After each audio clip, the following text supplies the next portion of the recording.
Welcome to Nothing Is Real, a podcast about the Beatles. Everybody thinks they know the Beatles, but how much do we really know?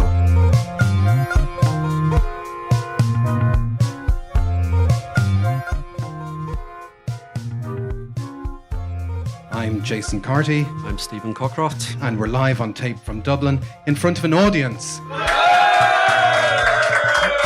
My goodness.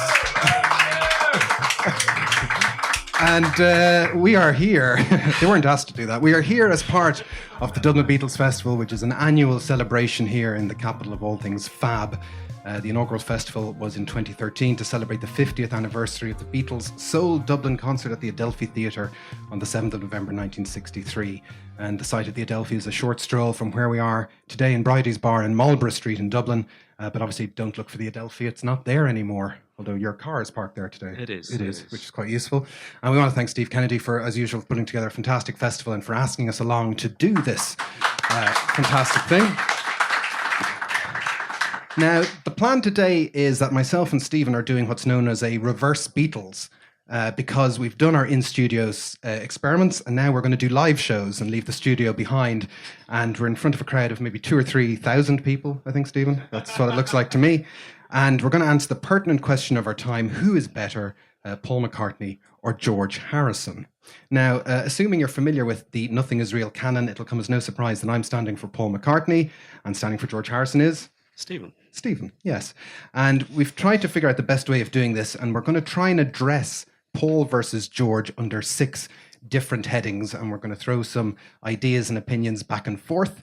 And at the end, we'll see how this all works out. If you feel the need to voice your opinion through cheers or boos, feel free to do so. And we'll do a quick voice poll maybe as we go along during the topics to see how people feel about each individual heading.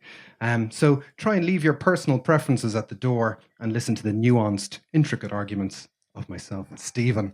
And I'm going to put in a personal disclaimer here, which is that if I say anything today, personally, me, Jason, as that seems very anti-George or seems very mean, I'm just being, the pantomime villain, the wrestling heel. I obviously love George very much, and I love the Beatles very much. Do you want to say anything nice about Paul before we start? No. Grand. Fine. So, and one final thing, please, no wagering. Okay, let's get started. We've got our comedy bell for round 1. And we're going to talk about, first of all, Paul and George as Beatles within the Beatles themselves. Because I'm going to start by saying I think that Paul is the Beatliest Beatle who ever Beatled, and he's still a Beatle today. He still thinks he's a Beatle. I think that's the trouble. Oh, okay. Why is that the trouble? I think my issue with Paul is he's never stopped being a Beatle. And I think as the years go by, he thinks he is the Beatles, and he was the Beatles. And I've no issue with Paul as a songwriter. I think he's a great songwriter. I think he's a great musician. But there are elements of his character where, he's since John Lennon died in particular, since George Harrison died, he's consistently tried to rewrite the authorized history of the band to emphasize his role. Obviously very important role, but he's sidelining other members of the band. So suddenly he's the avant-garde one. He's the curator. He's dyeing his hair and putting on his Shea Stadium jacket. And he's just becoming the Beatles. And one of the things, and partly, because he has such a natural musical flair, there isn't the development in his career, in his songwriting, in his musicianship that perhaps you get from George or John or, arguably even Ringo. Yes. Well, hold on a second now. Sorry, do you not have to ring a bell? And that's the end of it. Well, thank you. Not quite yet. But then, do you think the opposite is true? That George... I mean, my problem with George is that George always strikes me as the only Beatle who doesn't like the Beatles. And as the Beatles goes on, he sort of sets himself up in opposition to the Beatles. And after the Beatles, and particularly after, you talk about Paul taking over one mantle when John died. I think when John died, George took over this mantle where he says, "Oh, I'm going to be the bullshit detector, and I'm going to be the guy who's, sticks it to the Beatles as an entity. And I don't think John would have done that if he'd lived. And I kind of get this thing that, it kind of suits him to rub up against the Beatles. No, for me, I think the progression for George is he was absolutely 100% committed to the band. So in the early days, the sequence, John brings in Paul brings in George pushes for Ringo. George is absolutely 100% committed to the band. Where I think the luster starts to fade slightly for George is once they start the world tours after that first world tour, and he suddenly realizes you're playing to screaming crowds, they can't hear you, they're not getting any better as musicians. And that's something that you hear in those interviews in 65 and 66 from George is, we're not getting any better.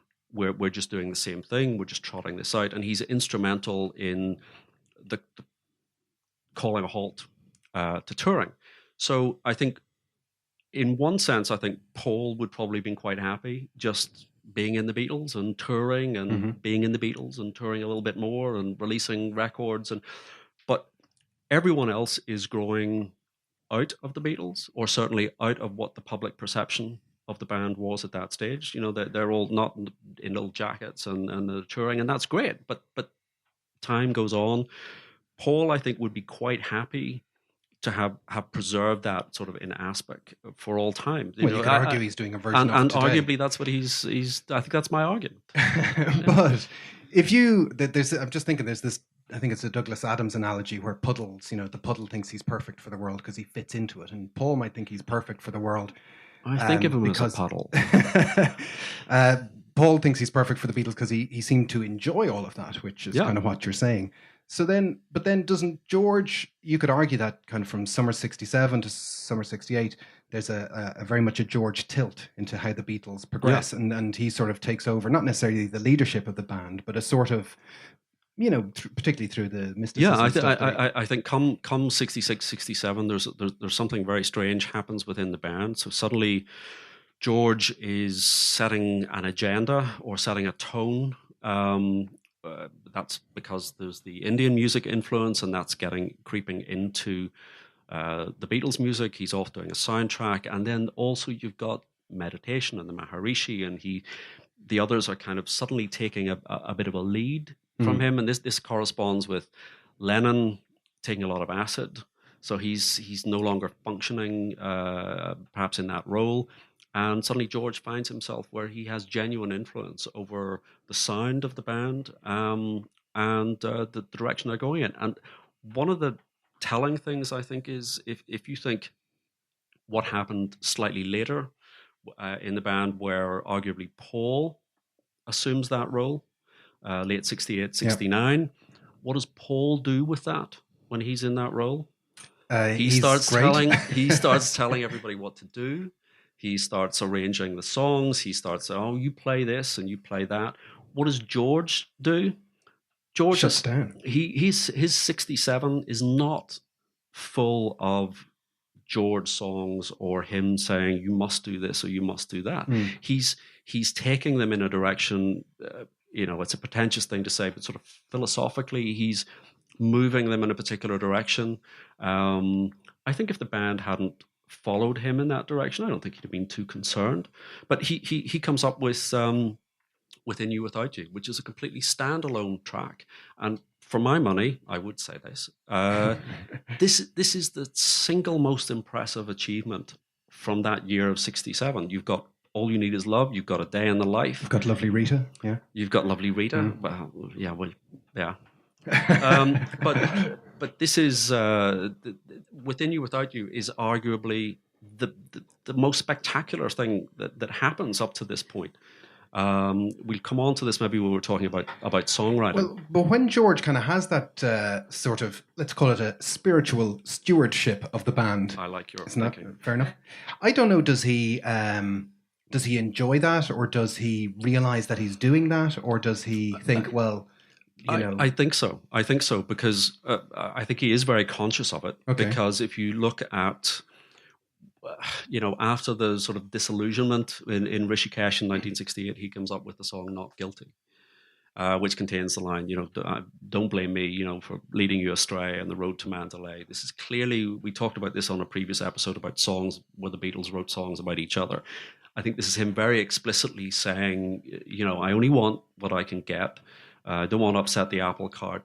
Don't blame me for this, So that song is all about that.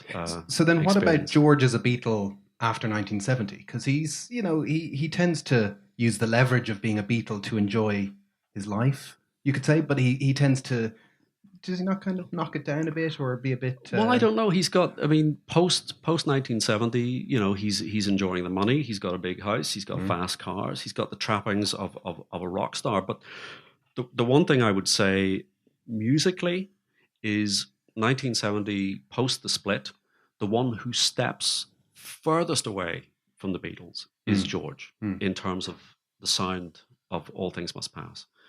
If you look at the first McCartney album, even Ram, let's gloss over Wildlife. But if you look at, I'm not going to. If you look at the McCartney, listen to the McCartney album, listen to Ram, listen to Plastic Ono Band has this reputation as this incredibly raw sounding album, but it's got God, it's got love, it's got little Hold On, it's got little songs. It's still quite Beatle-y sound. All Things Must Pass doesn't sound like anything the Beatles ever recorded. Nothing. Yeah. And arguably, people have been in the last month or two making the case that Abbey Road is the first rock album of the 1970s, and this sets the template. I think it's the last album of the 60s. The first album that sets the template is All Things Must Pass, and he absolutely is stepping away. He's not trading on the Beatles sound. My Sweet Lord. Okay, well we'll come back to the solo careers in a second.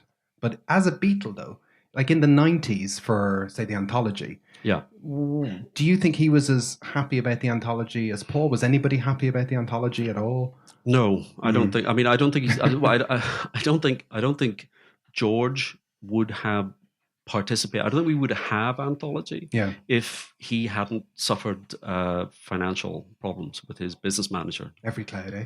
Every cloud 9. All right. So, okay. So as a Beatle, though, in closing, the Beatliest Beatle who ever Beatled.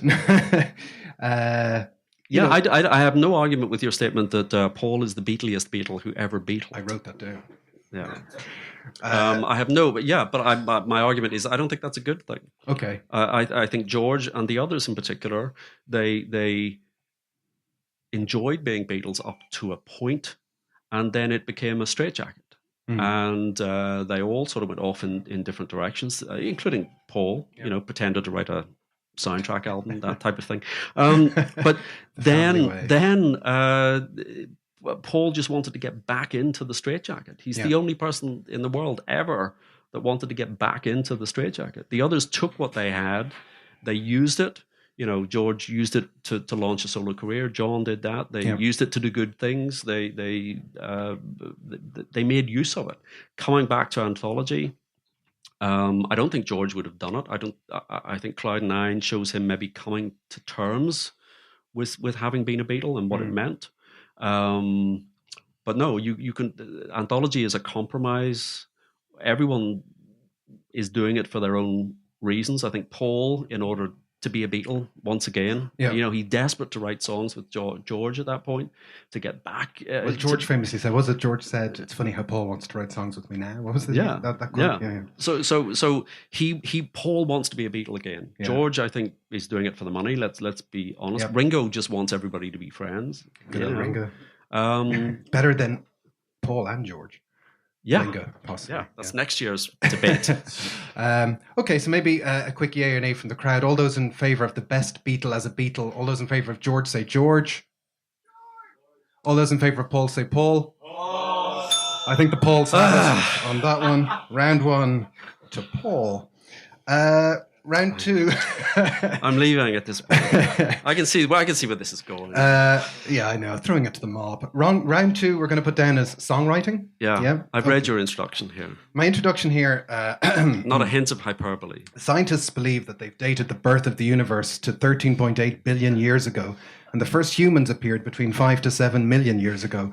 Through all of that time, one man is, by any metric imaginable, the most successful songwriter of all time, Paul McCartney. Whether it's records sold, radio plays, cover versions, or money earned, Macca is the greatest songwriter in the known observable universe. Stephen?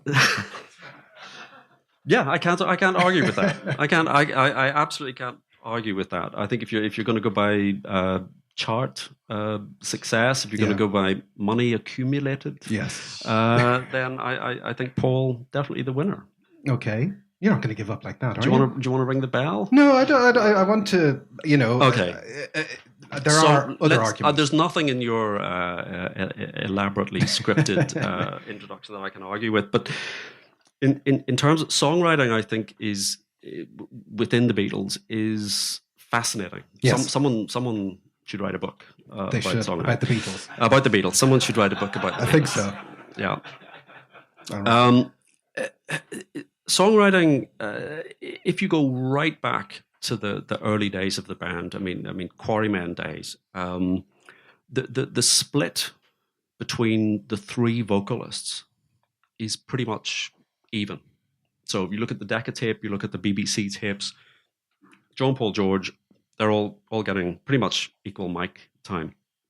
There are two songs from the early days of the Beatles, In Spite of All the Danger, which is a McCartney-Harrison credit, and Cry for a Shadow, which is a Lennon-Harrison credit. So far, so good. What happens? It was going so well. It was going so well. Yeah. What happens just before they go into the studio for their parlophone audition, if it is an audition, is Paul gets in John in a room on his own and says, this songwriting thing, should we cut George in? Should we have a three-way split on the songwriting? And they decide, no, what we're going to do is we're just going to carve up the songwriting. So regardless of who contributes what, they agree it's going to be McCartney-Lennon, Lennon-McCartney. And that's regardless of whether John contributes to a Paul song, Paul contributes to a John song, or whether George contributes anything to either. And I think if you go right back and follow that through, that's the little seed that starts to drive the wedge, that as they become successful, as the songwriting royalties start coming in, and it's apparent that John and Paul are getting rich, that's the tiny seed. And it all starts there, where Paul takes John to one side and says, you and me, let's carve this up. Why did he do that? Money. Do you think? Money. Yeah. I think at this point, they suddenly realize that there's money. That Paul makes some reference to at this point, prior to this point, we thought songs were just in the air. They were just, they didn't exist. You couldn't see them. You couldn't touch them. How did you make money out of this? But by this stage, Epstein is explaining to them, this is how it works. Ardmore and Beechwood, the publishing company, are saying, yes, these are the songs and we can make money. And they suddenly realize this is, and for Paul back then and ever since, it's about the money. But you could argue that there was... I'm getting the big laughs. I'm getting the laughs. Way boo. Yeah.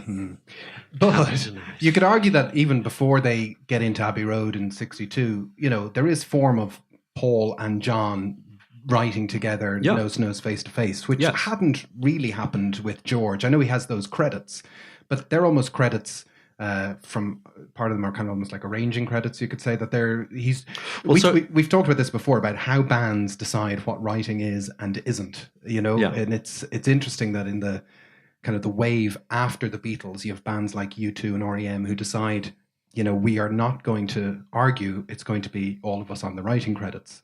And Peter Buck famously in REM's, said day one that's what they were going to do. And you could argue that leads to a different kind of creativity and a different kind of longevity.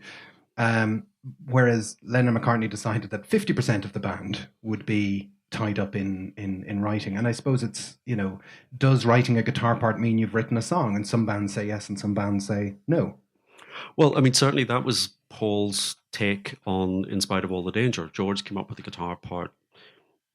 So Paul thinks, right, well, he did something here. I'll give him a credit. But it's the fact that it's a conscious decision. We're going to carve up the songwriting between the two of us. So certainly, in the early days where they're sitting in Paul's house and they've got a notebook and they're writing down some chords and they're writing down some lyrics, that's a kind of joint process. But it becomes a much more sophisticated thing once they start recording. So I have 24 examples. I'm just going to run through. I have 3 examples. So, And I Love Her. That the guitar part, the hook. Yeah, the 4 notes. That is George's arrangement. So if you listen to Anthology, they have recorded an early version of that, an electric version, which is kind of a bit ho-hum. And but it's George that says what you need is a guitar part, a little riff to hang this on. He produces that kind of Spanish guitar, and he produces that. In the Material World documentary, Paul is saying, I mean, he actually says, George really, I suppose, deserves a credit for that. Doesn't actually go back and posthumously give him a credit. No. But he acknowledges this is something. Eleanor Rigby. Yep. George comes up with All the Lonely People. Look at all the lonely people. That's George contributes to that. John doesn't contribute anything to the writing of that song. Yeah. But he gets a 50% credit. George gets nothing. But the most sort of egregious example of this is actually from John, and it's She Said, She Said, which is the last song they record for Revolver. It's a song where Lennon acknowledges that George contributed to that. McCartney doesn't contribute anything. George, I quote here, and he said, I was at John's house. He was struggling with a couple of tunes. He had loads of little bits and pieces, maybe 3 songs that were unfinished. We worked together. I helped him so that they became one finished song. When they came to record that, Paul has a massive argument, storms out of the studio, the argument being about the arrangement of the song because it's not being done the way Paul wants it to be done, even though he doesn't contribute. So it's recorded by the remaining 3. And if you look at the credits, it's George playing the guitar parts, it's George playing the bass. So he writes the song with John, and he records it. And I think I read somewhere, and I'm not sure where, I think it's maybe Steve Turner's book in 1966, that George actually felt that he was going to get a writing credit, that this was going to be a Harrison Lennon credit. And then that never happened. And that was a big turning point, a sort of disillusioning moment for him. And it sort of coincides, you're coming up to the end of 66, it coincides almost directly with the point where he's looking at Indian music, he's putting his guitar down, he doesn't really contribute much guitar to Pepper. Well, in terms of evolution from Don't Bother Me to Within You Without You is quite a change. Yes. I mean, I think, well, again, if you want to talk about, as I absolutely quite happy to say, Paul's facility and his musical gift is staggering, but it to the point where I think he kind of feels he doesn't need to work on that. He doesn't need to. So he's capable of writing P.S. I Love You. I think if you probably pushed him in 63 or 64, he could probably have written Lovely Rita in 64 if he thought about it. But there's a sort of, with that facility, with that natural gift, there comes a sort of arrogance or a complacency where he's not really interested in, he doesn't want to learn how to read music. He doesn't, where George is continually moving on from those sort of rockabilly, very sort of faltering, working out guitar parts. Then he's moving through from Don't Bother Me. And listen in the Sgt. Pepper box set, he's sitting down working with Indian classical musicians. He's writing lyrics based on Indian texts. In 4 years, that's a staggering progress. And that continues. And I think Ringo's drumming gets better. He's progressing. Yeah. Lennon is progressing, particularly in terms of lyrics and bringing his in his own right, Spaniard in the Works, his poems in. Paul he's Doing his thing. I have this gift. I don't need to. He's so reliable, isn't he? That's what I Yeah. think's great about him. But it's true. You talk about Ringo there, but I mean, you think about, okay, you say the four notes of "And I Love Her" should have been a George composition, but you could say, well, Ringo. I'm not saying that. Paul is saying that. But Ringo, you could say he wrote the drum fills on A Day in the Life, and they're very distinctive. There are drum patterns that you could say Tomorrow Never Knows. Should he have gotten a writing credit for that drum pattern? That's maybe so. Yeah, maybe so. There's the famous, I'm just remembering the famous story of Sting wrote the song Every Breath You Take. Yeah. Andy Summers did the guitar lick, but it's a Sting credit. And when it was sampled for that Puff Daddy song, help me out, someone, what's it called? No. I'll Be Watching You. Well done. We have a young person in there. Sting got the writing credit, and eventually, Stuart Copeland, who was it? Andy Summers. Andy Summers negotiated a royalty eventually because his guitar was used. But it just depends on the setup of the band. It does, and I think it's very interesting to speculate what the consequences would have been if back in the day, 62, they hadn't decided between them that they were going to carve this up between themselves. If they had said, well, we'll just write the songs, and whoever contributes will get a... Yeah, because Lennon and McCartney, I know they eventually would say, well, I wrote a bit of that one, I wrote a bit of that one, but I don't really recall either of them ever saying, God damn it, I hated hitching my wagon to that other guy. Like, they never said that about each other. And they're still very true to the Lennon and McCarthy ethos. Or the McCartney-Lennon ethos. Well, Paul yes. has his way.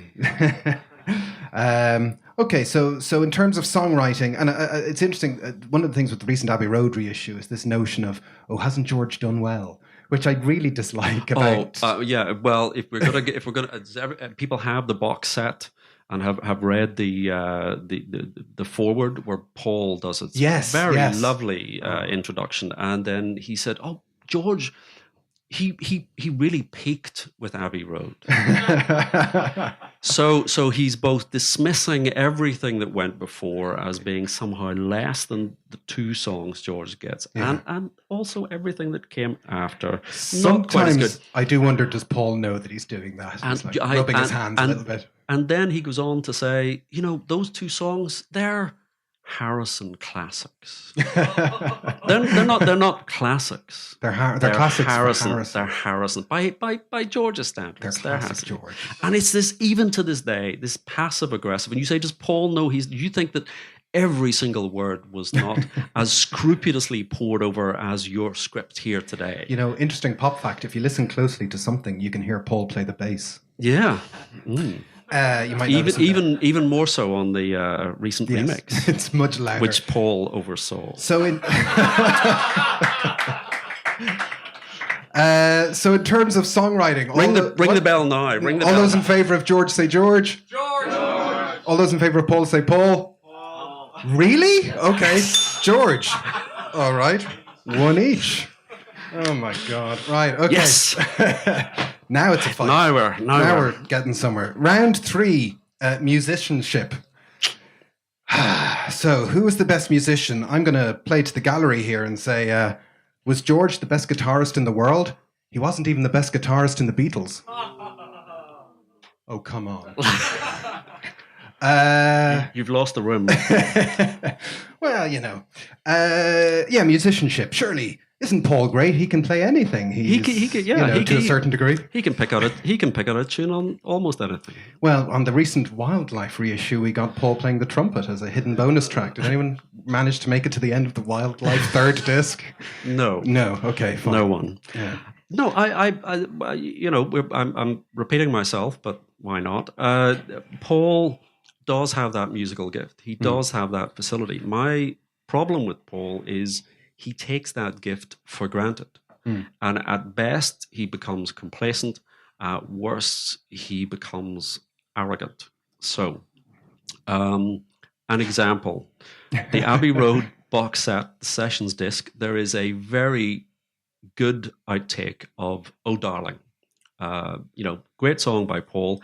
And it's one of those rare examples late in the Beatles' career that is a real group ensemble performance. So that there's the four guys in the studio and they're playing this song. And if you listen to the outtake, it's great. Yeah. So they go on to record it. And then having recorded it, Paul comes in the next day, wipes George's guitar part and puts his own guitar part on it. But if you listen to the outtake, it's pretty much identical. Yeah. So he doesn't add anything to the part, and the group performance is fine. But Paul just got to do that. So he's doing that as early as You Can't Do That was the song on Help, where he comes in.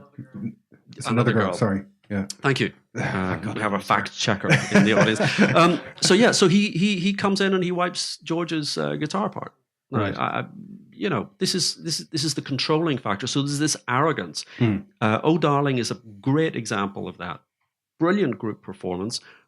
Paul is the one at this stage that he's desperately trying to preserve the band. He's floating this idea. We could actually get back in the clubs and we could do some live shows. And then as soon as they have a group performance, he comes in and completely undermines that. Yeah. And that's something that is consistent, whether it's Henry McCulloch in Wings, whether it's Eric Stewart with Press, a lost classic.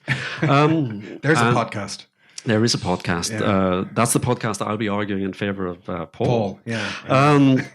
But it's the arrogance that comes with that facility.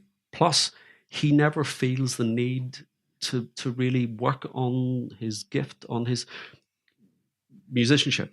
Yeah, and I know you've said this to me before, that constantly ringing me up middle of the night. There's something very. I found myself about a week or two ago watching the Ed Sullivan shows, and when when George does his solo on "Till There Was You," which is obviously something he has meticulously worked on. Yeah. And it's utterly charming, note perfect. The little finger action is just hypnotic. If you're a guitar player, that you can kind of see how he sat down and worked on his instrument and his craft and his tone. His tone changes throughout the career. And he's the one thing I think George doesn't get enough credit for is what he gives to the songs, the other people's songs, to Paul's songs, George. So Revolver, for example, George is that great guitar solo on Taxman. Well, Paul McCartney. Well, I'm getting there. Okay. So what you've got in Revolver, there's the backwards guitar part. So if you read Jeff Emmerich's book, and Jeff Emmerich is no fan of George Harrison, he talks about George comes in, he spends hours on his own, painstakingly working out what these guitar parts should be backwards, works with George Martin, and a lot of the credit for the sound of that is down to George. The Taxman guitar part, absolutely fantastic guitar part played by Paul. George has absolutely no problem across his career collaborating with other people. If there is someone that can play the part better, or someone whom he thinks is appropriate, whether that's I'll get Eric Clapton in to play because that's something I won't be able to do. He's quite happy to defer to other musicians. He's quite happy to work with other musicians. 1969, he goes on the road with Delaney and Bonnie. He's standing at the back. Delaney says, Dave Mason can't do the next few shows. Do you think you could learn how to play slide guitar? Yeah, I can do that. Very unassuming. Yeah. And that has ramifications.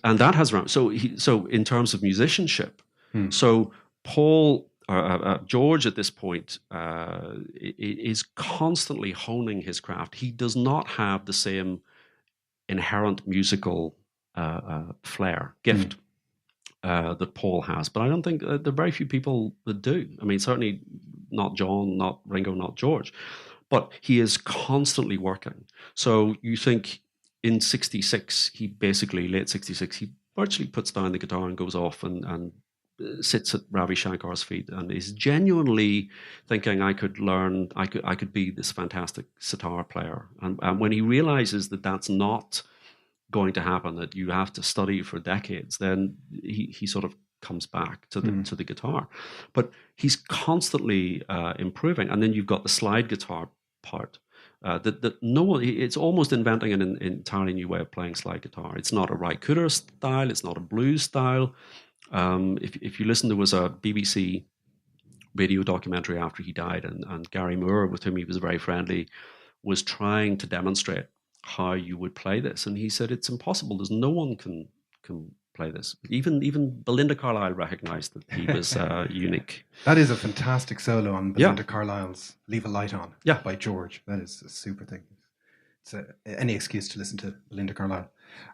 Maybe though we're being a bit unfair to Paul, because we're kind of saying, hey, Paul, the multi-instrumentalist, and isn't George a great guitarist? Let's just focus on Paul as a bass player versus George as a guitarist. So, if we take it instrument to instrument. Yeah, look at these apples and look at these oranges. Surely we're undermining the whole point of this podcast if we're getting to that point. But, I think you're absolutely right. I think George... Ring the bell. You can track his evolution as a guitarist, and, the stuff on Abbey Road just sounds fantastic and meticulous. But Paul does have an evolution as a bass player as well. I think you're right. I don't think he evolves as a piano player in the last 50 years or as a drummer in the last 50 years. But there certainly was a good 10 years. I'd say his bass evolution even went into the Wings period when he kind of breaks out the Rickenbacker in the mid-70s. He's still doing fantastic stuff on his bass. Would you think they are equal as instrumentalists on their key instrument? I think what surprised me, very pleasantly surprised me, when the 2009 remasters came out, and I was listening to Please Please Me, which is an album that every time I go back to it, I forget how good that record is. There's a great podcast on it.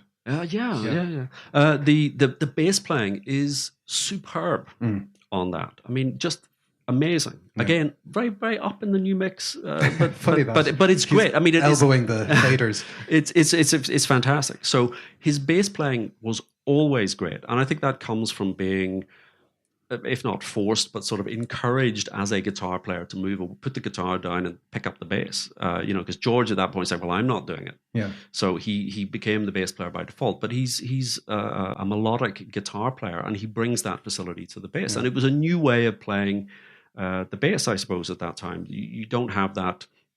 This is one of the criticisms that George Martin has on the very first session, is that Paul and Ringo aren't locking in the way a traditional bass and drum setup would be, and it took him sort of a session to realize, this is a different approach. Paul is really approaching it from a melodic perspective, and I think that's fine. I don't think he values his own talent in one sense, because he doesn't work at it. He has this odd thing, this fear of, like, particularly Paul's fear of not wanting to learn how to read music. Yeah. Which I remember kind of in the late 80s when he was doing his Elvis Costello collaborations. It's at that point that Costello did go off to learn how to read music and to score and to sight read and all that kind of stuff. And that sent him off on a different trajectory, whereas Paul is almost afraid sometimes to... Yeah, if you don't lift the curtain, don't spoil the magic. But I think the flip side of that is sometimes you get from Paul, well, I'm Paul McCartney. I have this gift. This'll do. Yeah. So having said, he doesn't value his talent in the sense that he doesn't feel the need to work on it or to curate this talent. And I mean, I would also say, as a vocalist, superb vocalist, but he doesn't take care of his voice. He doesn't look after his voice. The trope is he does 2.5 hour shows and prides himself on not taking a sip of water. Yeah. Well, like, perhaps look at me. Yeah. Well, perhaps if he took a sip of water, he could still hit those notes for Maybe I'm Amazed. He could, but he has a sort of a disregard, and that's the flip side. I think is this. I think it's part of him protecting himself at the same time as well. George, actually, I'm just noting, George also is a good bass player. The Abbey Road box set, even though George doesn't remember playing bass on Abbey Road, his bass playing is on Abbey Road. Okay, well, look, in terms of musicianship, then, all those in favour of George say George. Oh, hold on. All those. Okay, so we're going to put it to the crowd. All musicianship. Hello, wake up. All those in favour of George say George. All those in favour of Paul say Paul. Oh my gosh, I thought George was going to get that one. So that's one in the round for Paul. I've got to get this bell back to ask the family or call my bluff. Call my bluff. Yes. Round 4. We're going to look at solo careers. Okay. Ooh, Ripple. Yeah, solo careers. I think that if John, Paul, George, and Ringo, if you kind of, I know it's impossible to imagine, but if they'd never been in the Beatles, if they were four guys starting solo careers in 1970 without the expectation of the Beatles, I think only Paul's career would have gone the distance. And, you know, I think he would have had sort of an Elton John type trajectory of a purple patch of albums in the 70s and then a long tail of albums that kind of slightly aren't quite as great, but a good showman and all that kind of stuff. So you're just describing Paul's solo career. Yeah, well, I'm trying to imagine myself not liking Paul. It's really hard. But I don't think the other solo careers, I think if you look at just the solo careers, not the Beatles careers, I think Paul's the winner, surely. It's almost impossible to imagine, I think, any of the four of them having a solo career if they weren't launching off the platform of the Beatles. Even this week, Ringo has gone into the charts at 99 with his new album, What's My Name? And it has its charms. Ringo. His name's Ringo. Yeah. But the only reason that album has even gotten to 99 is because he's Ringo from the Beatles. Yes. And so even that kind of starshine is still... And you think Egypt Station? Well, the number one album, Egypt Station, number two in the UK. Yeah. Well, I think Egypt Station's a fine album. Good. Should I ring the bell for Egypt Station? All those in favour of Egypt Station? Yeah. Okay. There you go. Okay. So you think the four of them? I think it's very difficult to imagine any of them having a solo career. You know, Paul. You know, what would his career be? You know, in the early 70s, he'd have been 30. I mean, are you sort of saying, well, could he have had a solo career in 62, 63? No. Could in 1970? Elton John is probably a good comparison. If Paul was kind of, you know, playing keyboards for some band and then struck out on his own as a singer-songwriter.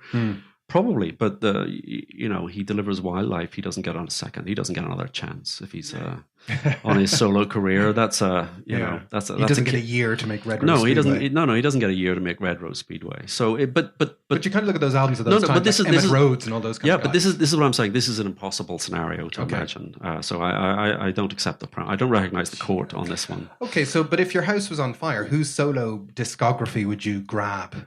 George's. It's easier to carry. That is true. Yeah, bring the bell. You're only grabbing one of them. You know what I mean.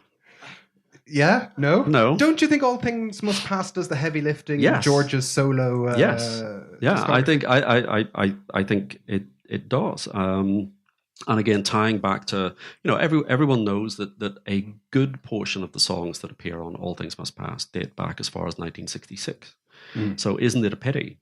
Art of Dying were written in 1966. And, you know, these are fantastic songs that the Beatles, we're going to pass on those. All Things Must Pass. No, don't care for that.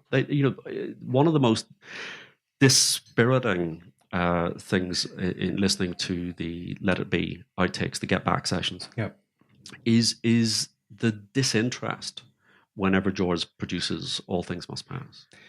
And when you listen to the All Things Must Pass bootlegs, like for them to be floating away and to not nail it is so frustrating. But you know, Lennon in particular is just absolutely not interested. But is some of that force of personality though? Like George should have just, you know, he always. But I think it is that. I think he in the business tape from September 1969, which has got a lot of press recently.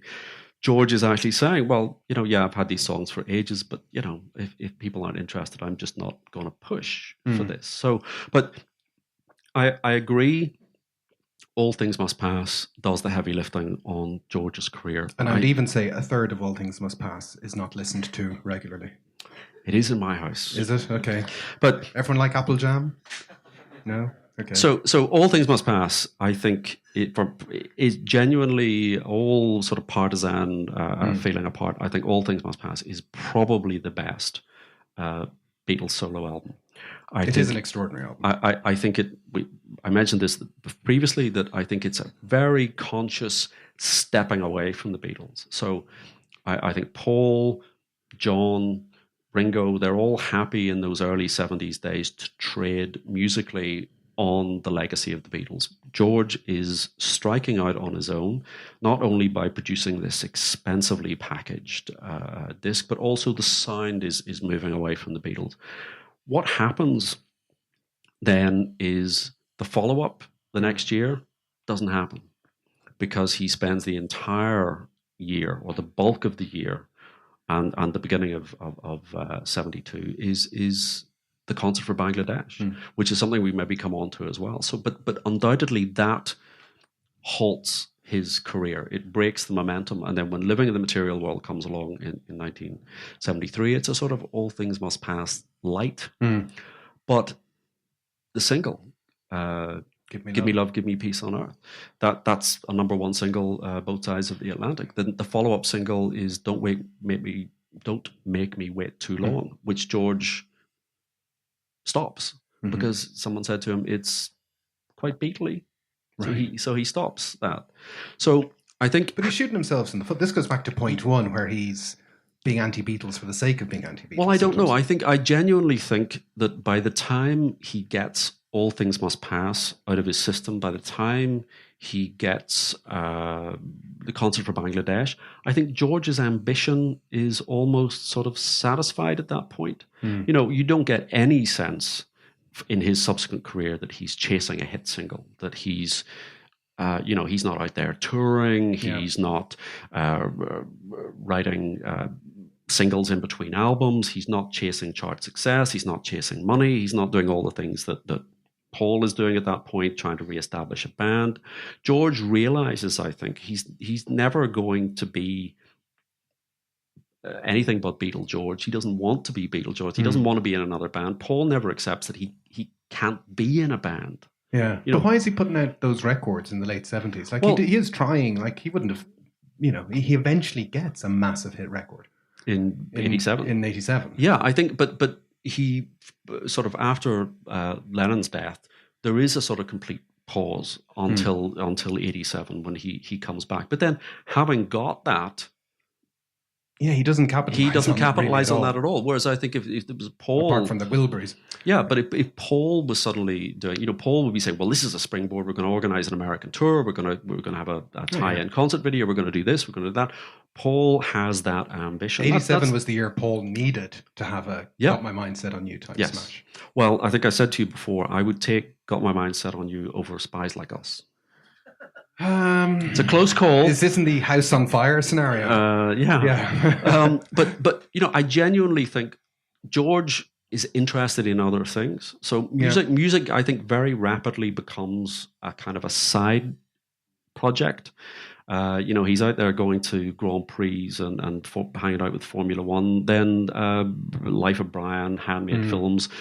That comes along. What really gets him back in the mid-80s is Carl Perkins phoning him up and saying, I'm doing this show. So he goes along to that. And that kind of, he's back in touch with Clapton. Dave Edmunds is there. That's so suddenly... That's the Jeff Lynne connection. That's the Jeff Lynne connection. It's the one big mistake that George made, was bringing Jeff Lynne. But I genuinely think... And I kind of admire that. I admire that he satisfied his ambitions as a musician, and he recognized. So you would think that George got the solo career he wanted? Yeah, I think so. Do you think Paul is happy with his solo career? No, but I think it's why? Because he hasn't had a massive hit. In the last 30 years. I think it's like Elton John. So Elton John still gets singles delivered to his house every week. He reads the charts. He knows where his record is placed in Iceland, on a particular day.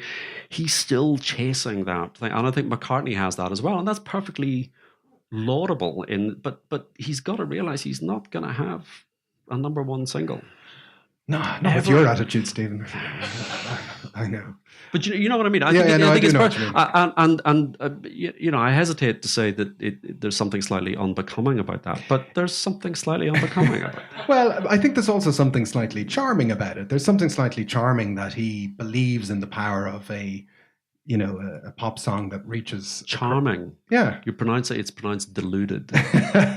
There's something quaint about him wanting to still write the ultimate pop song, whether it's even something like Dance Tonight, which is kind of another one of those songs that kind of goes into the ether, and you kind of think you've heard it before, but you haven't heard it before, and he just, he's putting it out there. I think it's, in terms of trying to find a thread back to the Beatles, you can say, well, he believes in kind of the community of a pop song, and I think the thing about Paul's work as a Beatle or as a solo artist is his work is the greatness of his work is dependent on it being popular. Like, he really appreciates the audience being added into his work, whereas Paul or George was often quite insular in some of his solo stuff in particular. Oh, I think that's right. I think Paul needs an audience. I mean, he needs that approval, whereas I don't think George needed that.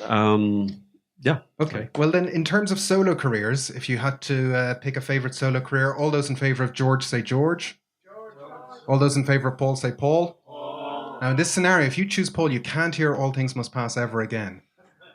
Okay. Okay. As you see, we still have it. So all those in favor of George say George.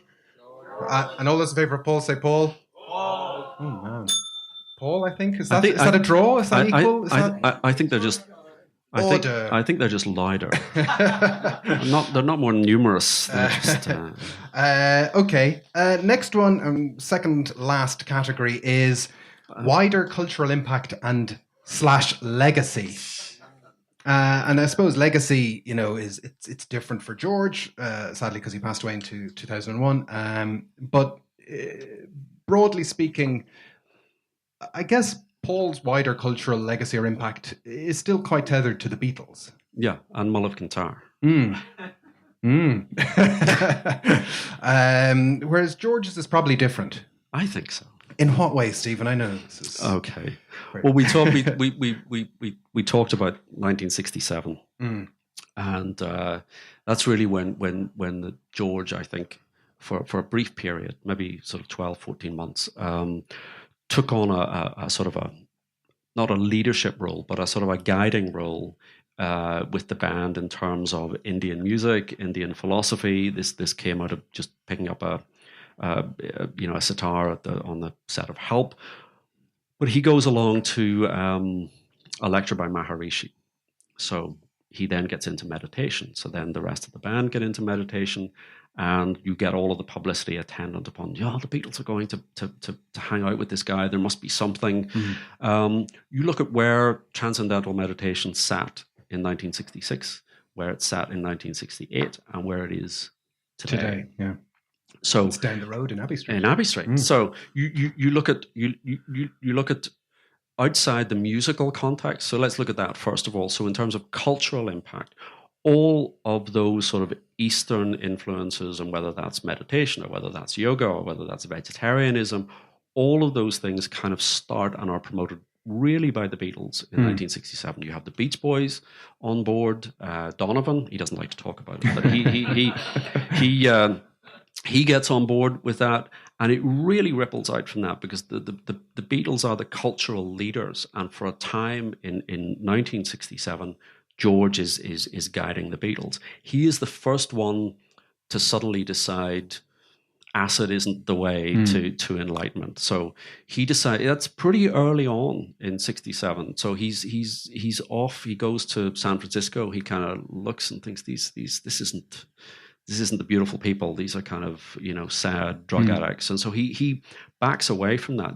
John is ingesting acid for breakfast. Paul takes it twice and gives a press conference about it to make himself seem more interesting than he actually was. He's just cutting to the chase. But seriously, all of those kind of cultural influences that ripple down today, and whether that extends to, George gets the Hare Krishnas in the charts. I mean, they have a top 10 UK singles. Yes.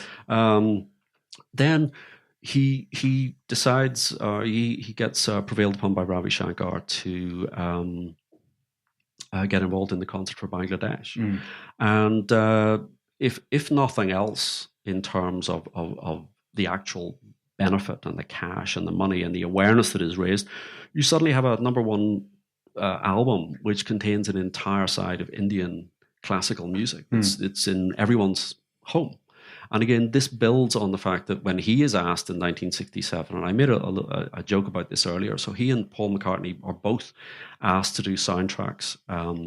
Paul writes a little 3-minute melody for Love in the Open Air, which George Martin then works up into an entire score, and Paul gets the credit for a full score. George does Wonderwall, so he immediately goes off. He gets Eric Clapton, he gets Peter Tork, he gets the Remo 5, he gets all these people involved. He writes a score, and Indian music is involved. So this is the beginning of world music. He follows that through with producing records by Ravi Shankar. He does that tour in '74. Where he has Ravi Shankar, he's got Billy Preston.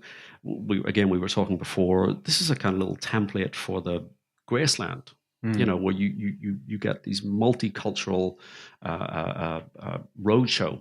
And I think all of that is just that ripples out culturally. And that's even before we kind of get on to things like films. But I'll give you a chance. What has Paul done? Well, he formed that school in Liverpool. He did. I was going to say he really worked wonders for Rupert the Bear. Yeah. But he also, well, I suppose that we'll come back to the Lipa School in a sec. I mean, you're right. I think in 2019 there are certain things we take for granted, like things like yoga classes and granola. Yeah. I all go back to the late 60s, and I think George was at the forefront of some of that stuff, as well as these other things in the ether at that time, like the Earthrise picture and the Whole Foods catalog, and there was kind of a certain cultural, I don't want to say business side that came out of the hippie evolution, but there was a lot of ideas that they came out of. I know we were talking once about that in that book about the Beatles and the history of drug culture, about when Riding So High, when they started, they had a party one day and George meets Derek Taylor and he gives him a big hug, and they were like, well, people didn't hug, so the Beatles invented hugs. Invented hugging. So there's a certain kind of cultural change that that's quite normal now. Well, yeah, I think you're right. I don't think Paul. I hope people are taking note of how many times you're saying you're right. Paul certainly didn't have the same interest in thinking outside of classic song structures or Tim Van Alley song structures. No. And I think this is it's a different career path. Yeah. And Paul, he's very driven, and he's driven by that ambition to have the next hit single. He needs that kind of approval. Well, there's a ripple effect from a song like My Sweet Lord, and I also imagine that I don't really can think of anything similar in Paul's solo. Well, you've got Freedom and the Concert for New York, and everyone should go to YouTube and look at that little clip of him explaining to Eric Clapton that he's written a new song. I recommend that to everyone. The song Freedom is better if you replace it with the word Sweden. Sweden, okay. But in terms of philanthropy, Paul has, I think, his greatest gift is probably the Lipa School in terms of his cultural impact, and I think it's very emblematic of the man because it's totally pragmatic and about Paul and useful. Well, I think it is somewhere generally where he can specifically give his skill set. It's his old school. It's his old school, so he knows the area. He's got lots of money. He's in showbiz, so he can make some calls. Did you ever see the handwritten letter he sent to Prince? Yes. That's we'll try and put that up on Twitter. He wrote a handwritten letter to Prince from Soho Square to Paul, asking him for money for Lipa. And so I think why did he need to ask Prince for money? He could write the check. Yes, but he can't. So we two things. Whenever the concert for Bangladesh, there was an issue with the lawyers. Not George's fault; it was the lawyers. They didn't set the charity up correctly. So suddenly there was a tax bill. Yes. Of £1 million that was going to come directly out. The money was going to come out of the funds that were going to Bangladesh. So George writes a check out of his own pocket for £1 million. Yeah. He didn't write a letter to Prince. He didn't write a letter to Prince. But he did do charity concerts, I guess, for one thing, and he funded an awful lot of things in the background. So the whole concert for Bangladesh setup really leads directly is the template for Live Aid. Yeah. And Geldof gets in touch with George to discuss the pitfalls of this. And also, and I can't decide if this is a story against George or against Paul. He says to George, we're going to do this. And Paul's going to play Let It Be, and he'd quite like you to come and play on that. And George says, well, he didn't want me to play on it in 1970, so why would I play on it now? So, but the whole sort of concept of rock stars doing something, and interestingly, Lennon picks up on this, and he does the one-to-one concert in New York. So suddenly, this suddenly becomes a thing. It's I mean, I think, and we haven't even touched upon George's legacy as a movie producer. Yeah. I mean, I think I know it's hard to top. Give my regards to Broad Street, but it is. It's what I'm film, but or Nuns on the Run. Yeah. But I guess the thing is, you could probably say, is Paul's legacy the same as the Beatles' legacy, and is George's legacy perhaps different to the Beatles' legacy? I think that's absolutely where I would be coming from. Paul's legacy is inextricably linked to the Beatles. I think George's legacy less so. Okay. So in terms of legacy and wider cultural impact, all those in favour of George say George. All those in favour of Paul say Paul.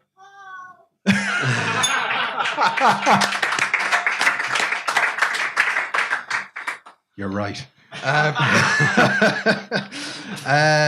So yeah, I think that's overwhelmingly for George there.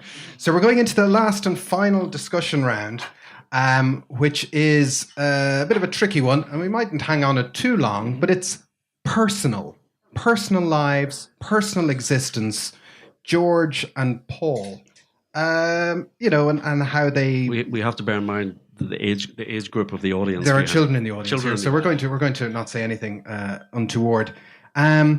Here's a question that I've often pondered: who are Paul's friends? Like we kind of know. Sorry, that was my answer. Yeah, But I find it interesting that we know George would have friends. Yeah, and Jackie Stewart or Eric Idle or all the rest. I've never really, as much as I love Paul and read a lot about him, I don't really have a sense of, outside of his family, and my God, he's a great family man, I don't have any sense of who his friends are. No, I think I think this is again, for me, this is integral to Paul's personality. It's all about Paul, really. Yeah. No, but seriously, if you watch the Material World documentary, one of the things that is most striking about that is the emotion with which people like Ray Cooper, yes, Jackie Stewart, the emotion with which they talk about George and his death and the effect that it had on them, and the fact that, as you say, he has friends, genuine friends, in the world of movies, in the world of music, and Formula One. But I think he has a collaborative personality. Paul, I think, doesn't. I mean, I think completely different approach that comes out in their work, but I think it's a reflection of their personality. Paul could never do a Traveling Wilburys. No, I mean, I think Paul spent 1971 to 1979 trying to be in a band, trying to recreate that sense of camaraderie of being in a little van traveling up and down the M1. With wings, but he couldn't do it because he's Paul McCartney, and at the end of the day, he's calling the shots. Yeah, and I don't think that's just to do with the fact that he's Beatle Paul. I think he is a man that needs to be in charge. Where George, I think, he had the sense to realize that if he wanted to be in a band again, it was going to have to be in a band with the likes of Roy Orbison, Bob Dylan. It was going to have to be that type of band. It couldn't just be four musicians that would come along and Holly and Juba. It's not going to be like that. So I think there is that sort of collaborative thing. And again, I think what I would take out of everything that Paul does is that Paul falls out with everyone in the end. And in the end, the friends you lose are the friends you had. Yeah, I mean,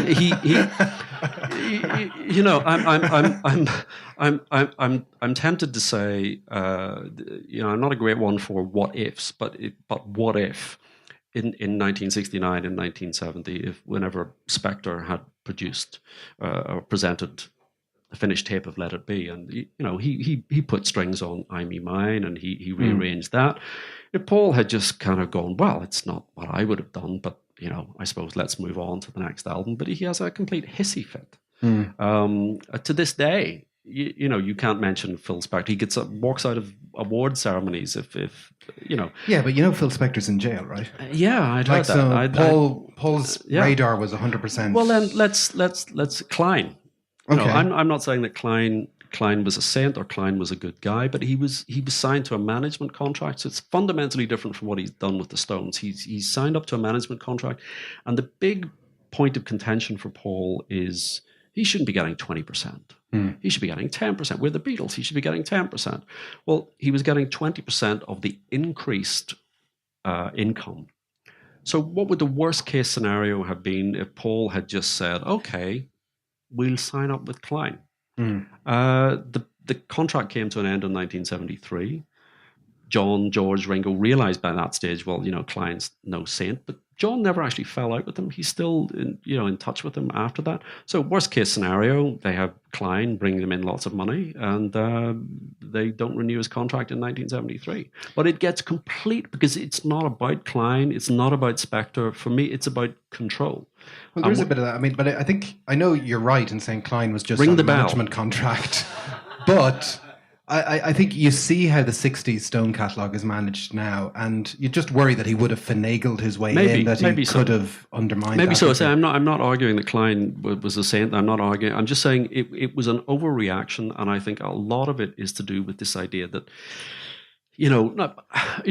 maybe he's motivated by the best of intentions. That and back to your original point, he was the one that was most in love with the Beatles. I mean, he had, and to that extent, he had the most to lose, I suppose. But it's the inability to compromise, and I think that rolls out into you can't really name people that Paul has a close friendship with. George is friendly with Eric Clapton that married his wife. Well, but that leads us into the second part of personal lives, which is family lives. And Mike, I don't know if anyone saw, it was repeated recently, the Eric Clapton Life in 12 Bars documentary, and you think, oh my God, Patty Boyd got a raw deal. It's just a heartbreaking kind of mess. And it's kind of almost put, biographically, it's a bit of a joke. Oh, he's my husband-in-law. Haha, I'm glad she didn't marry some jerk. But it's actually kind of nasty in parts. Well, actually, what he says in that press conference about Clapton is that I'd rather she was with him than some other dope. Oh, other. Yeah. So I think there's a little bit, but I think it's testament to George's personality that he doesn't fall out with Clapton, or at least not for long. He doesn't fall out with Patty Boyd. There's some incredibly touching photographs of Patty Boyd, in the final years of George's life, coming to visit him at Friar Park. He seems, we know about his relationship with Ringo's wife, but he and Ringo are still friends. So he seems to have this ability to stay friendly with people, even when these emotional upheavals take place. But I'm being tactful. But the older I get, though, the more I realize how kind of extraordinary the Paul and Linda thing was. Because I'm old enough to remember the grief that was thrown their way and that was thrown her way, and particularly in the early 90s tours, the solo mic and ha ha ha laughing at her. I'm like, oh my, really, what's the point of all of that? That I would have to say that seems to have been a very I mean, absolutely. I mean, I in terms of Linda and her musicianship, and I mean, again, I feel sorry for the position that she was put in. You can argue that Paul shouldn't have put her in that position, but if anyone hasn't heard it, I would recommend people go out. I think it's on Spotify. Her solo, Wild Prairie. That's a great little. It's not earth shattering. It's not going to change the world. Well, I certainly think whenever I know I've said this before, Seaside Woman on Retro Speedway, when that comes on, it's just it's a great song. I don't. We differ on Retro Speedway. I don't think that song should be on the album, but I think it's a great song. I bought it when it came out as a single. Yeah. Okay, so in terms of personal and family lives, all those in favour of George say George. All those in favour of Paul say Paul. I think overall it's a draw. It has to be a draw. There's just one very loud person shouting for Paul. When it comes down to it, do you have any closing statements on Paul versus George? Have I convinced you at all in the direction of? Have you convinced me? Yeah, you've convinced me about George is all right, really, isn't he? Yeah, I think that's fair enough to say. Yeah, Paul, I think they're completely different personalities. Yeah. I kind of like George because he's the underdog. I think he's the kind of, he got a raw deal. I also admire the way he was able to get past the Beatles and into that solo career. And also, we didn't touch on things like handmade films and things like that. One of the things that I really admire about George is his ability and his preparedness to work with other people, to help other people. So I had pages and pages of notes about Apple, and Apple being really John and Paul set Apple up. But if you look at the producer credits, the whole thing about Apple helping other people and giving a creative outlet, and you have Billy Preston, Doris Troy, Derek and Lon Van Eaton, Badfinger, Ravi Shankar. It was George was the one that took on to do that. He formed his own record label, Dark Horse. If you haven't heard it, the first album by Splinter, Cost of Fine Town, is the single. That's virtually a George Harrison album. He's all over that album. It's this ability to collaborate and to encourage and facilitate other people being creative. Handmade is a good example of that. Now, Paul does that as well. Again, the album, I think you and I both agree, is the McGear album, which was reissued recently. It's a superb thing. Superb thing, where again, Paul is collaborating, but he's collaborating with his brother. And it's virtually a one-off exercise. I think they're completely different. George headed off in one direction, Paul in the other, and I think that split happened in and around 1966. Well, George famously said, we gave our nervous systems, and I don't think any of us can imagine, what it would have been like to have been one of the four of them and how you'd respond to it in any given way. And, I think George was generous with his time. I think you're right, the McGear album is an extraordinary thing. It does give you an insight. I wish there'd been a McGear album every 7 or 8 years. Yes. You could just get... it's an outlet for Paul. It's a total outlet for Paul. If people listening haven't heard it, you should go and hear it. It's great. It's better than Wings. But I think in Paul's defense, he has always strained to try and bring joy and do it as graciously as possible. And it's a heavy burden to wear. And, he's not... we were also chatting earlier on about how Van Morrison does interviews. And he has never played that card, particularly. And even if you look at something like the James Corden Carpool Karaoke, there's a bit where he's walking through the streets. Watched it. You're going to have to watch haven't it. Watched it. There's a bit where he's walking through the streets and people are like basically touching the hem of his garment. And he just wears it well. And I think we take it for granted how difficult it must be to live a life like that. And I think he has done that quite well. Yeah, I think so. So look, there can't be a winner in Paul versus George, can they? They were in the Beatles. Yeah, that's the whole point. That we'd be out of a job if we started shooting them down. So we love them both. For a live episode, we would like to thank everybody for coming along. Give yourselves all a big round of applause. And as per usual, we remain available in the usual spots on Twitter at BeatlesPod, on Facebook. Just look for the Nothing Is Real group on Facebook and join us there. And if you feel inclined to leave any nice reviews where you get your podcasts, that'll be much appreciated. But for now, this is Nothing Is Real. My name is Jason Carty. My name is Stephen Cockcroft. And we will see you all the next time. Thank you very much. Thank you.